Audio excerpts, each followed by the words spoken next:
Advice for the Democratic Party. Step 1. Drop the knife and slowly back away from free speech. Misinformation can be dealt with in a number of ways, not by censorship and control.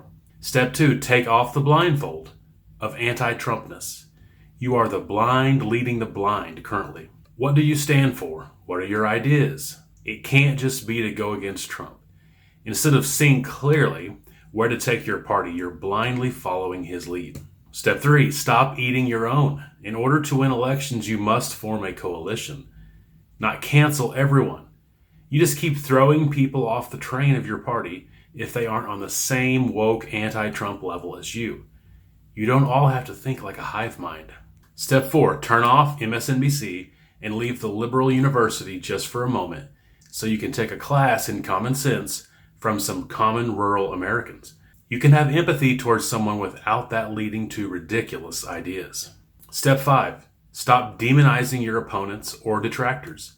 Even if you believe it, stop saying Republicans or Trump supporters are racist, misogynistic, xenophobic, evil, or stupid.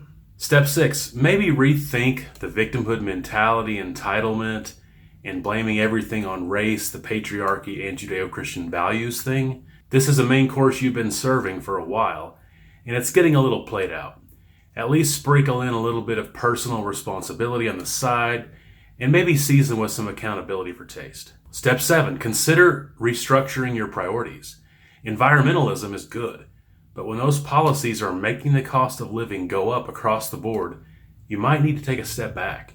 Sometimes practicality outweighs your principles, at least in times of crisis. Step 8, I admire you standing for things you believe in, but you might not want to keep pushing issues that are 80-20 against you, like men and women's sports or open borders.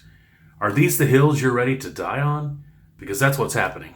Step 9, stop crying wolf. At this point, we have heard the Trump, Hitler, threat to democracy, fascist rhetoric so much, no one would believe it even if it was actually happening. If Trump tries to change the laws to have a third term, then let's get ready for Trump versus Obama. And step 10, learn how to get on podcast and defend your positions for 3 hours. Do this without demeaning your opposition as uneducated evil people. By the way, tell your friends in the legacy media that everyone can see your biases, and maybe it's okay to report on a story that goes against your narratives once in a while. Or you can double down on these things and keep losing elections.